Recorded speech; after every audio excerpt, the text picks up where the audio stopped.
ચોમાસાની ખાસ ભેટ એટલે ફાંગની ભાજી, અને એમાંય જ્યારે શેકેલો ચણાનો લોટ ઉમેરી અને ગરમા ગરમ લોટિયું બનાવીએ તો સ્વાદ બમણો થઈ જાય.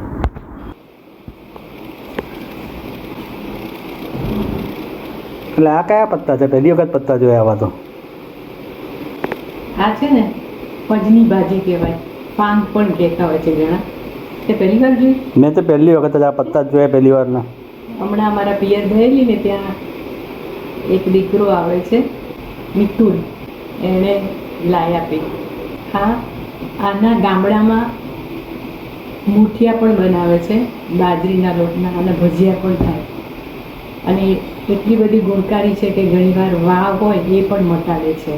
અને પથરાળ પ્રદેશ અથવા તો જે વેલા હોય ને, પથરાયેલા હોય ને, વેલામાં પણ આ ભાજી ચડે છે. હું તમને વિડીયોમાં બીજું બધું આના મૂઠિયા થાય, થેપલા થાય, ઢોકળા થાય, ભજીયા થાય, અને તમે મિક્સ કરીને પણ વાપરી શકો.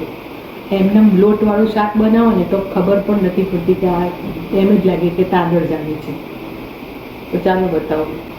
ફાંગની ભાજી જમીન પર વેલો અથવા ડુંગરાળ પહાડી વિસ્તારમાં થાય છે. હાર્ટ શેપના આવી રીતે પાન હોય છે. જીવાત ઘણીવાર હોય છે, એટલે એને બરોબર સાફ કરી કાપી 2-3 વાર પાણીથી ધોઈ લેવાની છે. અથવા પાણીમાં ડૂબ રાખશો તો પણ બધો કચરો ને માટી નીકળી જશે. તો આવી રીતે ઠરી જાય એટલે એને ધોઈને નિતારી લેવાની છે. મૂળાની ભાજીનું લોટિયું બનાવીએ એ રીતે જ બનાવવાનું છે. 3 ટેબલસ્પૂન તેલ, એમાં જરૂર મુજબ રાઈ, જીરું, મસળેલો અજમો, હિંગ, મરચાં અને લસણ ઉમેરી એને તતડવા દેવા. ત્યારબાદ ભાજી ઉમેરી મિક્સ કરવું. આ ભાજીના ફાયદા પણ ખૂબ હોય છે. હવે સ્વાદ પ્રમાણે હળદર, લાલ મરચું, મીઠું. ભાજીમાં પણ મીઠું હોય છે, તે મીઠું સાચવીને વાપરવું. હવે બધું મિક્સ કરીને લગભગ 2 મિનિટ સુધી એમાં જે પાણી છૂટ્યું હોય એને બાળી નાખવાનું છે, અને ભાજીને સંપૂર્ણ રીતે ચડવી શેકેલો ચણાનો લોટ ઉમેરી દેવાનો છે. ગાંઠા ન રહે એનું ધ્યાન રાખવાનું. આવી રીતે લોટ ઉમેરી અને એને હલાવી દેવાનું છે. લોટ જો વધારે ભાવતો હોય તો તમે વધારે પણ ઉમેરી શકો છો. લોટ બરોબર મિક્સ થયો હશે તો ભાજી ખાવાની મજા આવશે. શેકેલો ચણાનો લોટ ઉમેરવાથી કાચો પણ નહીં લાગે અને ચીકણો પણ નહીં લાગે. તો આ ભાજી સરસ મજાની ફટાફટ તૈયાર થઈ જાય છે. આ ભાજીને લસણ ડુંગળી સાથે સાતળી તેલમાં બાજરીના રોટલા સાથે ખવાય છે. એના ભજીયા પણ બને છે. મૂઠિયા, થેપલા, વડા, પાતરા બધું જ તમે બનાવી શકો છો, ને બહુ જ સરસ લાગે છે ટેસ્ટમાં.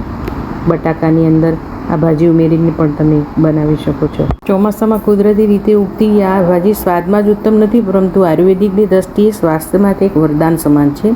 હૃદય મજબૂત બને છે, બ્લડ સર્ક્યુલેશન થાય છે, વિટામિન્સ અને ખનિજ તત્વોથી ભરપૂર દાંત અને પેઢાને સ્વસ્થ રાખે છે. અને ચણાનો લોટ ઉમેરીએ એટલે પ્રોટીન અને ફાઇબર પણ મળે છે. મસ્ત મજાના રોટલા, ગોળ, ભાજી, કઢી સાથે સ્વાદ બમણો થઈ જાય છે.